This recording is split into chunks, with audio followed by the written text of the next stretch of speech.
할렐루야. 네, 신년 특별 새벽 기도에 그 자리에 나오신 여러분 환영하고 축복합니다. 예수님 닮기 내가 원하네라고 하는 주제로 2주간 동안 새벽을 깨우는데 어제 말씀드린 대로 너무나 특별한 날마다 특별한 그런 새벽이 되기를 원합니다. 오늘은 예수님의 용서에 대해서 생각해 보면서 우리가 예수님의 마음을 품고 어떻게 이웃들을 용서할 것인가, 내가 한때는 사랑했던 사람 그러나 용서하지 못하고 힘들어했던 그 사람들을 어떻게 용서할 것인가 말씀을 통해서 한번 생각해 보기를 원합니다. 자, 예수님은 제자들과 함께 3년을 함께 살아가셨습니다. 하루 이틀도 아니고 3년 동안 함께 생활하셨죠. 먹고 함께 마시고 주무시고 사역하고 또 대화를 나누시고 가르침을 주시면서 그렇게 3년 동안 제자들과 동고동락하셨습니다. 한 달에 한 번 만나는 것도 아니고요, 일주일에 한 번 만나는 것도 아니고 매일매일 그들의 얼굴을 대하시면서 생활을 하셨습니다. 여러분, 예수님께서 보실 때 12명의 제자들 다 만족스러우셨을까요? 그런 생각을 한번 해봅니다. 예수님 눈에 비춰지는 그 제자들은 굉장히 미성숙한 부분들이 많이 있었습니다. 다 성격도 다르고 기질도 다르고 성향과 또 자라온 환경도 다르기 때문에 예수님의 눈에 비친 제자들은 굉장히 다양했죠. 다혈질이었던 제자가 있었고 또 의심이 많은 사람도 있었습니다. 따지고 묻고 또 계산하기 좋아하는 그런 제자들도 있었습니다. 또 어느 때에는 자신의 의를 드러내면서 주님이 좀 알아주셨으면 하는 그런 말을 한 제자들도 있었죠. 그리고 예수님께서 유대인의 왕이 되실 때에 자기의 자리를 좀 마련해 주십사 하는 은연중에 부탁을 하는 그런 제자들도 있었습니다. 그러니까 예수님의 눈에는요, 모든 제자들의 성품과 태도가 다 보이는 것입니다. 그런데요, 행동으로 나타나는 것 말고도 그들이 말하지 않은 생각과 의심과 계획, 이것들도 다 아셨다는 것이죠. 자, 그런 제자들을 향해서 예수님은 어떻게 한결같은 사랑을 베푸셨을까? 변하지 않는 섬김을 통해서 제자들과 함께 생활하셨을까? 그런 생각을 해봅니다. 만약 여러분들이 예수님이라면 그런 제자들과 어떻게 3년 동안 살아가시겠습니까? 사랑하는 사람들이 있는데요, 과거의 모든 실수, 지었던 모든 죄악들, 그거를 알게 됐습니다. 그리고 그뿐만 아니라 앞으로 짓게 될 실수, 또 연약함, 이 모든 것들도 여러분이 알게 됩니다. 그리고 여러분들이 사랑하는 그 사람들이 여러분을 향한 짜증과 혐오를 품고 있어요. 그리고 언젠가는 배신할 거다라고 하는 계획도 알고 있습니다. 그러면 그 사랑하는 사람과 계속 살아갈 수 있을까요? 같이 사는 것이 가시방석이고 너무 힘들겠죠. 여러분, 예수님을 한번 생각해 보십시오. 예수님은 베드로가 당신을 배신할 것을 아셨습니다. 도마가 부활을 의심할 것도 아셨습니다. 야고보와 요한은 하늘에 불을 내려서 원수를 진멸하자라고 흥분했을 때 그들의 의의를 드러낸다는 것을 아셨습니다. 가룟 유다가 돈 몇 푼에 당신을 팔 것이라는 것도 이미 아셨습니다. 그리고 예수님께서 십자가로 나아가시기 며칠 전에는 서로 누가 크냐고 싸우면서 논쟁했습니다.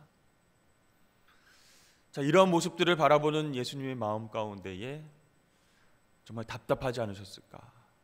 가슴을 치면서 내가 저런 것들을 믿고 3년 동안 가르치고 먹이고 함께 살아왔던가 후회를 하셨을 수도 있어요.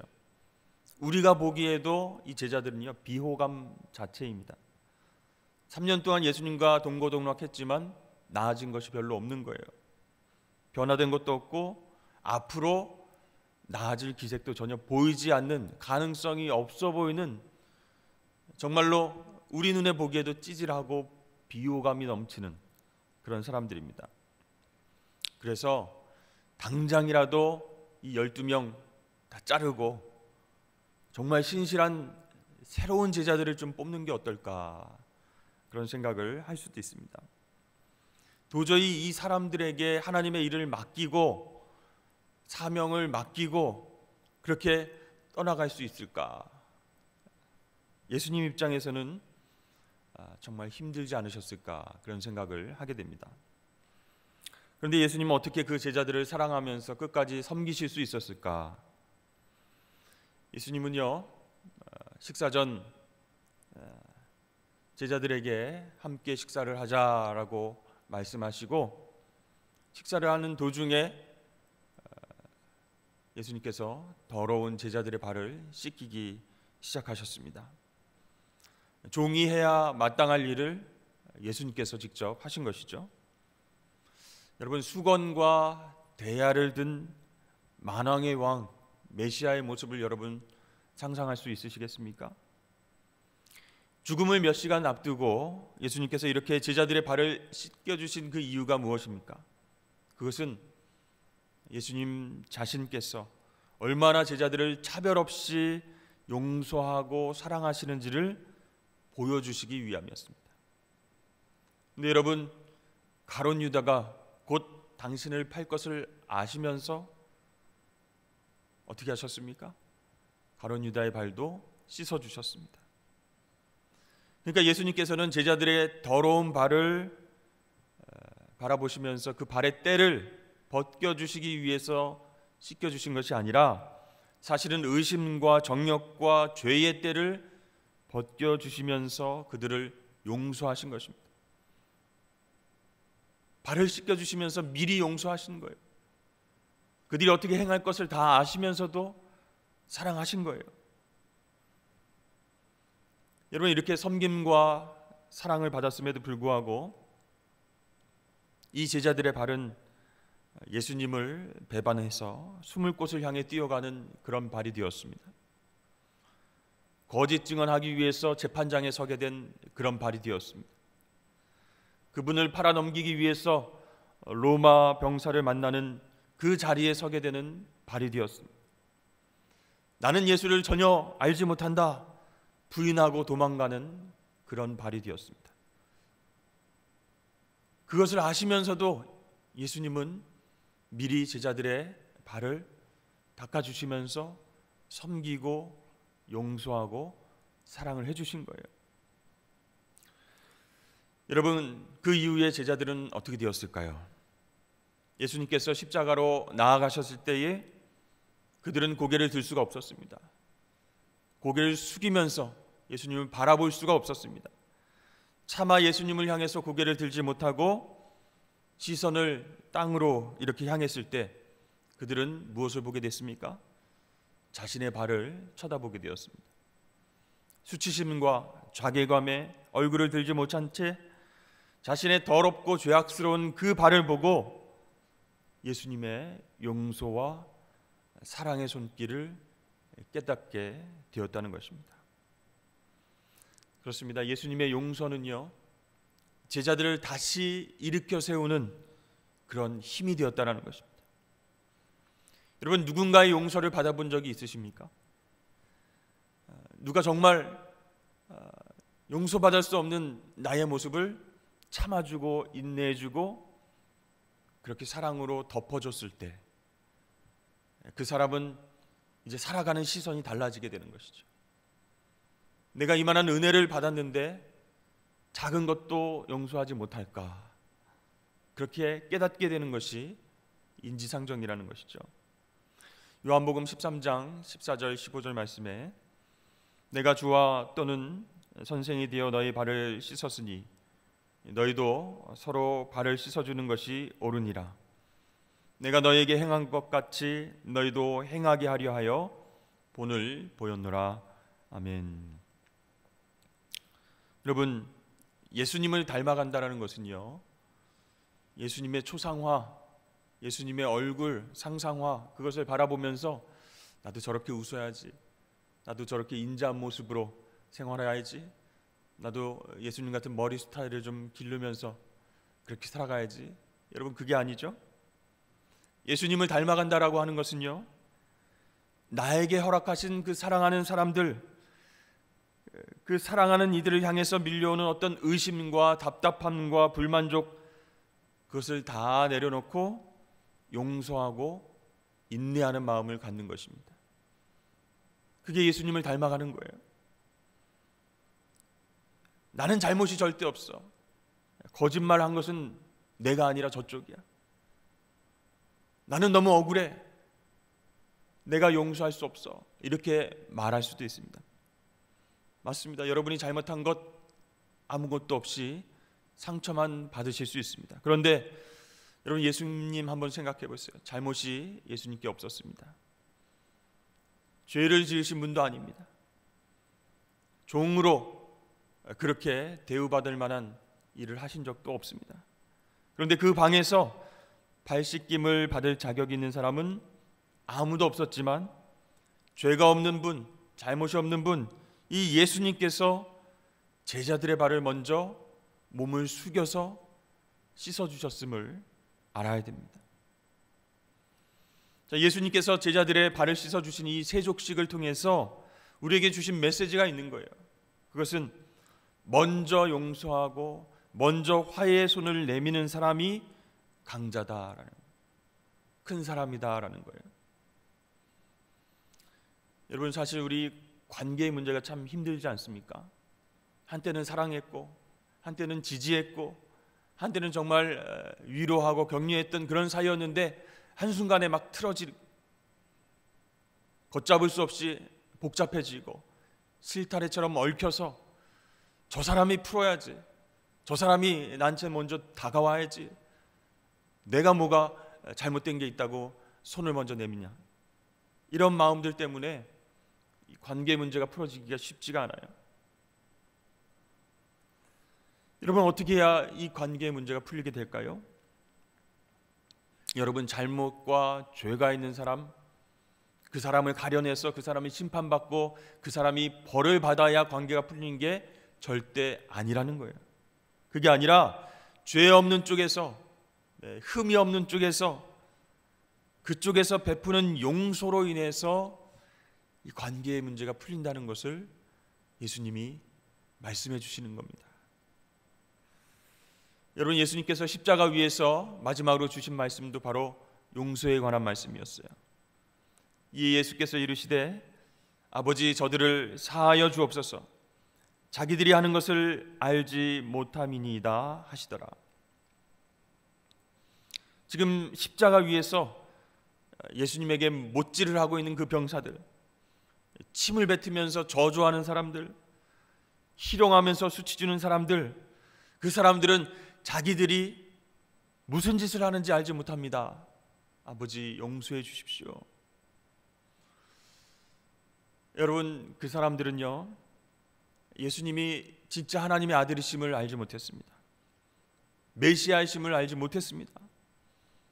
근데 몰랐다는 것이 그들의 죄를 정당화하는 것은 아닙니다. 그러나 예수님은 그들의 무지를 용납하고 계신 것이 아니라 이해하고 계신 거예요. 죄인이기 때문에, 별 수 없는 이기적인 존재이기 때문에 그럴 수밖에 없음을 이해하시고 용서하고 계시는 것입니다. 여러분, 그렇다면 우리는 어떻게 해야 될까요? 한때 정말로 신뢰하고 믿었던, 사랑했던 사람이 도무지 이해할 수 없는 그런 상처를 나에게 입혔을 때, 당신 나한테 어떻게 이럴 수 있습니까? 네가 나한테 어떻게 이렇게 할 수 있어?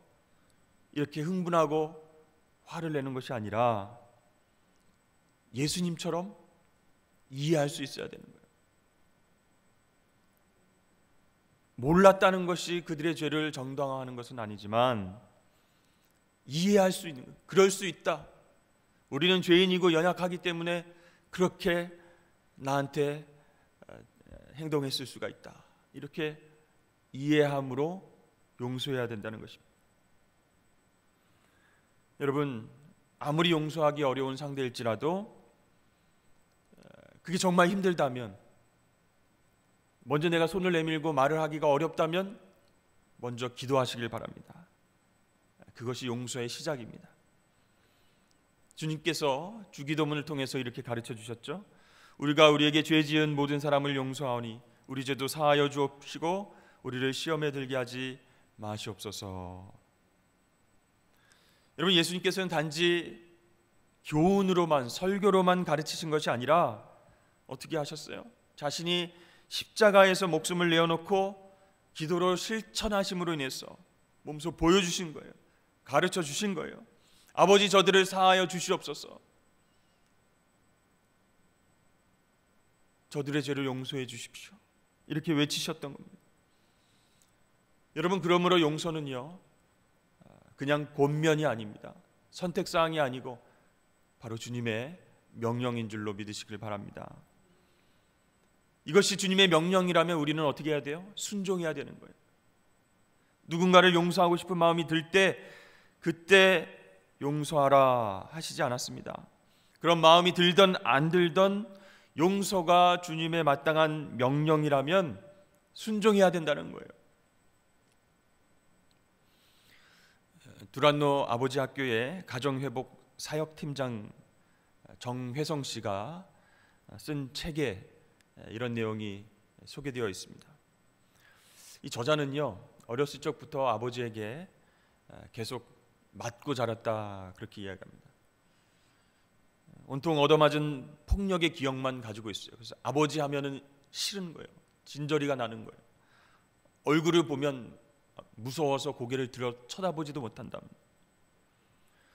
계속 맞고 자랐던 그 기억이 트라우마가 되어서 가족 모임 때도 아버지가 나온다 그러면 안 나가는 거예요. 그러니까 아버지가 집에 들어오시면 언제 터질지 모르는 그 아버지의 분노 때문에 가족들이 매번 긴장하고 있어요. 그리고 화가 한번 나면 그냥 집어 던지고 아이들 잡아서 때리고, 이 가족을 공포로 몰아넣었다 이렇게 얘기를 합니다. 근데 그분이 어느 날 친구 집에 갔는데요, 이 친구가 아버지와 함께 씨름을 하면서 서로 이렇게 뒤집으면서 그 친구가 아버지의 배를 막 만지며 장난치는 것을 보고 충격을 받았어요. 세상에 이런 아버지도 있구나. 이 친구처럼 아버지와 지내는 그런 사람도 있구나. 그는 청년의 시절에 이제 예수전도단 훈련을 받으면서 그렇게 기도했어요. 하나님, 아버지와의 관계를 회복하고 싶습니다. 하나님, 아버지와의 관계가 지금 사랑의 관계로 은혜를 주셨는데 육신의 아버지와의 관계가 회복되지 않아서 고통스럽습니다. 그래서 아버지와 꼭 관계를 회복하면 좋겠다 이런 생각을 했어요. 그런데 계속 자라면서 사랑의 표현을 한 번도 아버지에게 들어보지 못했던 이 저자는 참 어려운 거예요. 근데 먼저 아버지에게 사랑의 표현을 해야 되겠다 결심하고 용기를 냈습니다. 전화기를 들고 떨리는 마음으로 23년 만에 처음으로 아버지에게 고백을 했습니다. 뜬금없이 아버지 사랑합니다 이렇게 전화로 고백을 했다는 거예요. 이 얼마나 어려웠는지. 그런데 눈에 보이지 않는 아버지였기 때문에, 그나마 전화로 고백을 했기 때문에 성공할 수 있었다라고 얘기를 합니다. 이렇게 처음으로 아버지를 향해서 사랑의 고백을 한 이후에 이제 만나서 아버지를 용서하고 싶다는 마음이 생긴 거예요. 성령님이 그렇게 만들어 주신 거죠. 그 이후에 아버지에 대해서 그 관계 회복을 위해서 기도하는데 하나님께서 그런 마음을 주셨대요. 아버지 한번 안아드렸으면 좋겠다. 그냥 사랑합니다 고백 말고 이렇게 허그하고 안아주고 고백했으면 좋겠다. 그런 마음을 계속 강하게 주시는 거예요. 근데 자기 속에서는 계속 밀어내는 거예요. 그럴 수는 없다. 나를 한 번도 안아주신 분이 아니고 만나면 때리기만 했던 분이기 때문에 나는 그럴 수 없다. 근데 기도하면 할수록 하나님이 그런 부담을 주신다는 거예요. 그래서 설날이 돼서 부모님 댁에 도착을 했습니다. 세배를 드렸습니다. 그때 아버지에게 그렇게 얘기를 했다고 합니다. 아버지하고 꼭 한번 하고 싶은 것이 있는데요 라고 말하면서 아버지에게로 다가가려고 했어요. 근데 아버지는 소파에 앉아있고 세배를 하고 나서 그렇게 아버지에게 얘기를 하는데 거리가 1m도 안 되는데 마치 요단강처럼 멀게만 느껴졌다는 거예요. 홍해를 건너는 것처럼 그렇게 힘들었다는 거예요. 다가가서 먼저 이렇게 안아드리려고 했는데 발이 안 떨어진다는 거예요. 하지만 오늘 하지 않으면 정말 후회할 것 같아서 기도하는 마음으로 앉아 계신 아버지에게 다가가서 무릎을 꿇었습니다. 그래야 안을 수 있으니까. 그리고 아버지를 꼭 안았습니다. 근데 막 눈물이 흐르는 거예요. 이렇게 꼭 안아드리면서 아버지 사랑합니다, 감사합니다 이렇게 고백했습니다. 근데 그 무뚝뚝하고 폭력을 일삼았던 그 아버지의 등이 흔들리는 거예요. 하염없이 울고 있는 아버지를 느끼게 되었습니다. 그러니까 이 아들이요, 아버지를 안아드리고 함께 울면서 사랑의 고백을 할 때 그런 마음이 드는 거예요. 아, 우리 아버지도 당신의 아버지에게서 한 번도 사랑의 안김과 용서의 안김을 경험해 보신 적이 없구나. 그렇게 이해가 되더래요.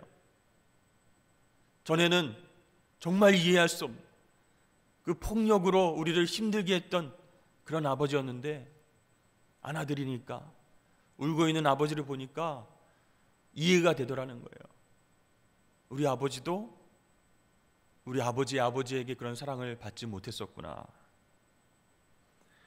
짧은 시간이었지만 그 아버지 품이 너무 좋았고 그 시간 모든 가족들이 감동의 울음바다가 되었다고 합니다.